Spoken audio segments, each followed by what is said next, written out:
manusia itu terdiri dari dua unsur, yaitu jasmani dan rohmani. Karena manusia asalnya kan dari mani, kemudian ada jasnya menjadi jasmani, dan mani dikasih roh menjadi rohmani. Cuma tidak begitu populer ya istilah rohmani, yang populer rohani. Jadi mestinya loh ya, dari segi bahasa yang lebih dekatnya rohmani, karena berasal dari mani, kemudian dikasih jas, pakaian namanya jasmani, kemudian dikasih roh namanya rohmani. Masing-masing unsur ini juga mempunyai kehidupan yang tersendiri. Kalau urusan jasmani, ada nafas, ada makanan atau minuman, ada pakaian dan tempat tinggal. Kemudian untuk rohnya, dalam kehidupan rohmani atau rohani juga memerlukan napas, makanan atau santapan rohani, pakaian, dan tempat tinggal. Nafasnya roh adalah zikir.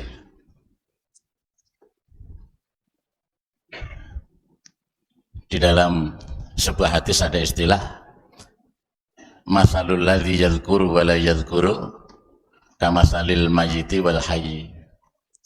Perumpamaan orang yang zikir dan orang yang tidak zikir itu bagaikan orang yang hidup dan yang mati. Jadi yang hati yang bisa selalu zikir itu hati yang hidup, hati yang tidak zikir itu hati yang mati. Bisa jadi dalam hal ini juga mengambil istilah di dalam suatu hadis yang ringkesnya cerita bahwa ashabul jannah itu diilhami tasbih sebagaimana mereka diilhami nafas waktu di dunia. Inna ashabal jannati yulhamuna tasbih kama yulhamuna nafas fit dunya atau kama qala. Jadi kalau kehidupan di jannah itu kan kehidupan rohani. Lah mereka diilhami tasbih, itu artinya tasbihnya otomatis. Tasbihnya otomatis. Karena di sana kehidupan rohani, maka yang menjadikan seperti napas waktu di dunia itu adalah tasbih, maka diambil pelajaran bahwa nafasnya rohani adalah tasbih atau zikrullah. Maka kalau Nabi atau para Nabi, hatinya tidak pernah putus dari zikir kepada Allah. Walaupun jasadnya tidur, hatinya tidak pernah tidur. Mudah-mudahan sudah cukup populer hadis tentang itu. Kalau bagi pelajar ya sudah sangat populer. Nabi, zikirnya tidak pernah putus dalam hati. Walaupun jasadnya tidur, hatinya tidak pernah tidur. Ya, secara umum itu dipandang khususiat. Namun pihak tertentu, orang-orang ahli zikir berusaha untuk terus melatih hati senantiasa zikir kepada Allah, bagaimana supaya tidak putus. Seandainya misalnya tidur, kemudian mimpi berzikir atau mimpi ngaji, kan sudah lumayan daripada tidur mimpi pacaran. Kira-kira begitulah ya. Walaupun ngajinya orang tidur tidak berpahala, dan pacarannya orang tidur juga tidak berdosa. Tapi alam tidur itu kan juga menggambarkan alam yakto, alam terjaganya. Sehingga apa yang terfikirkan di dalam waktu jaga bisa saja akan terbawa di alam tidur. Jadi nafasnya rohani adalah zikir kepada Allah. Ketika orang itu hatinya putus dari zikir, ya sama halnya putus dari nafas. Sehingga kehidupannya akan kurang sempurna, kehidupan rohani. Kemudian makanan rohani sudah sangat populer, ada istilah santapan rohani, yaitu nasihat-nasihat kebaikan. Akidah sahihah itu bagian daripada santapan rohani. Kalau akidah-akidah yang batil, maka itu artinya racun bagi rohani.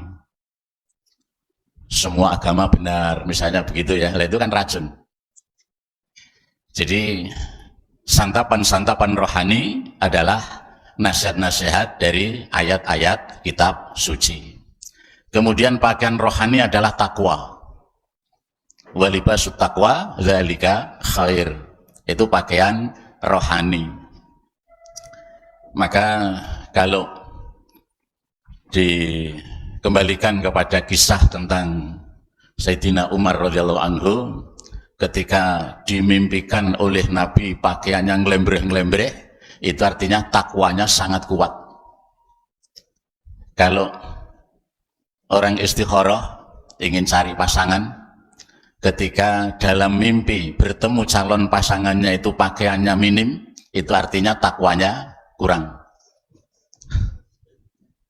Maka pakaian rohani adalah takwa. Libasut taqwa dzalika khair.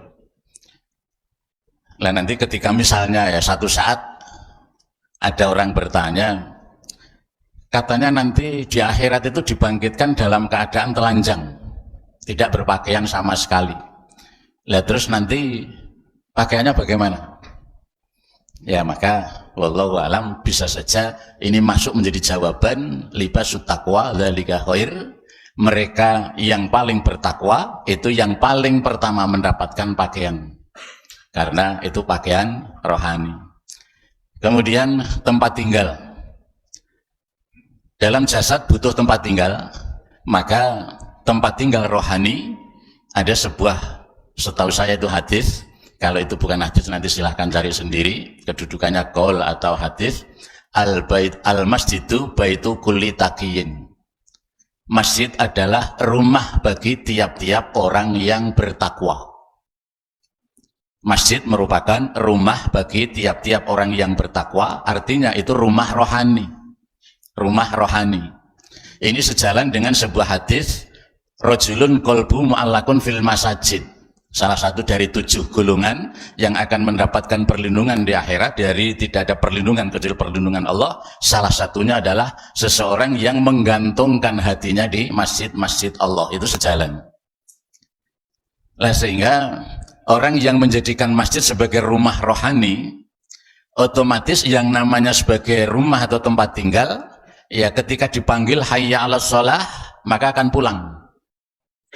Jadi hayya 'alas shalah itu memanggil rohani-rohani yang menjadikan masjid sebagai rumahnya. Sehingga orang Islam yang tidak pernah datang ke masjid itu ibaratnya tidak pernah pulang, belayang terus. Tahu belayang enggak? Ngeluyur. Ngeluyur enggak pernah pulang. Pulangnya sepekan sekali kalau Jumatan.